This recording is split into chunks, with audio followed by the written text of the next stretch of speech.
නලින් හේවගේ නියෝජ්‍ය අමාත්‍යවරයා පසුගිය 7 වනදා ගාල්ල ප්‍රදේශයේ පැවති මැතිවරණ රැලියක් අමතමින් කළ ප්‍රකාශයක් සම්බන්ධයෙන් සමාජ මාධ්‍යවල මෙන්ම ප්‍රධාන මාධ්‍යවලද දැඩි කතාබහට ලක් වුණා. කියනකොට භාණ්ඩාගාරයේ සංචිත ඩොලර් මිලියන 20ක් නැතුව තිබුණා.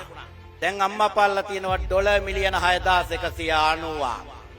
එහිදී ඔහු සඳහන් කරන්නේ ජාතික ජනබලවේගය ආණ්ඩුව බාරගෙන ගත වූ මාස 7ක කාලය තුළ ශ්‍රී ලංකාවේ ඩොලර් සංචිතය ඇමරිකානු ඩොලර් මිලියන 20 සිට මිලියන 6190ක් දක්වා ගෙනා බවයි. මේ අතරතුර ශ්‍රී ලංකා පොදුජන පෙරමුණේ පාර්ලිමේන්තු මන්ත්‍රී ඩී.වී. චානක ඊට පසු දින එනම් පසුගිය 8 වනදා පැවති පාර්ලිමේන්තු රැස්වීමේදී නියෝජ්‍ය අමාත්‍යවරයාගේ මෙම ප්‍රකාශය සම්පූර්ණයෙන් අසත්‍ය වූවක් බව පවසා සිටියා. අපි දැක්ක ඊයේ නලින් හේවගේ ඇමැතිතුමා රටේ මුදල් ඇමතිවරයා ජනාධිපතිතුමා ඉස්සරහ තියාගෙන කියනවා රටේ රිසර්ව්ස් මේ යහපාලන මේ පුනරුදේ ආණ්ඩුව මාලිමාවේ ආණ්ඩුව රට බාර ගන්නකොට ඩොලර් රිසර්ව්ස් ඩොලර් මිලියන 20යි තිබුණේ එතුමා ලේකගෙන ආවා 6.15 වලට. එහෙම නැත්නම් ඩොලර් බිලියන 6.15ට ගෙනාවා කියලා. සම්පූර්ණ බොරුවක්.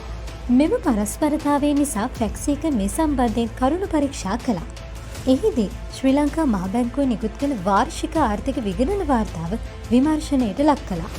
එහි දැක්වුණු පරිදි ජාතික ජනබලවේගයේ ආණ්ඩුව පිහිට වූ 2024 සැප්තැම්බර් මාසය වන විට මෙරට ඩොලර් සංචිතය ඇමරිකානු ඩොලර් බිලියන 5.9ක් තිබූ බව අනාවරණය වුණා. එමෙන්ම මෙම වාර්තාවේ ඊට පෙර වසරවලදී මෙරට ඩොලර් සංචිතවල වෙනස් වීම පිළිබඳවද පැහැදිලිව දක්වා තිබුණා.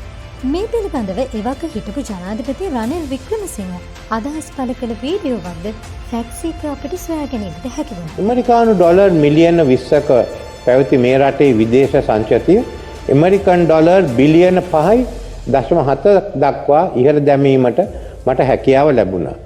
එසේම 8 වනදා පැවති කැබිනට් මාධ්‍ය හමුවේදී කැබිනට් ප්‍රකාශක නලින්ද ජයතිස්ස අමාත්‍යවරයාගෙන් මාධ්‍යවේදීන් මේ සම්බන්ධයෙන් ප්‍රශ්නයක් මතු කළා. එහිදී නලින්ද ජයතිස්ස අමාත්‍යවරයා ශ්‍රී ලංකා මහ බැංකුව ප්‍රකාශයට පත්කොට ඇති වාර්තා උපුටා දක්වමින් පිළිතුරු දුන්නා. බාර ගන්නකොට තිබ්බේ ඩොලර් මිලියන 20යි. දැන් අම්මපා ඩොලර් මිලියන 6190ක් තියෙනවා කියලා දිවුරලම කිව්වා. ඇත්තද? ශ්‍රී ලංකා මහ බැංකුව සතුව තියෙන නිල සංචිත වත්කම් ප්‍රමාණය මම කියන්නම් මේ වෙලාවේ. 2024 සැප්තැම්බර් මාසයේ තිබුණා ඩොලර් බිලියන 5.99ක්. 24 ඔක්තෝබර් මාසයේ 6.47 ඩොලර් බිලියන. නොවැම්බර් මාසයේ 6.45 ඩොලර් බිලියන. දෙසැම්බර් මාසයේ 6.12 ඩොලර් බිලියන. ජනවාරි මාසයේ 6.06 ඩොලර් බිලියන. පෙබරවාරි මාසයේ 2025 පෙබරවාරි මාසයේ 6.08 ඩොලර් බිලියන. 2025 මාර්තු මාසය වෙනකොට ඩොලර් බිලියන 6.5යි. එනිසා මේක තමයි මහ බැංකුව විසින් නිල වශයෙන් ඉදිරිපත් කරන සංඛ්‍යාලේඛන. කොතනද වරදක් වෙලා තිබෙනවා නම් මේ සංඛ්‍යාලේඛන පිළිගන්න කියලා මම කියනවා.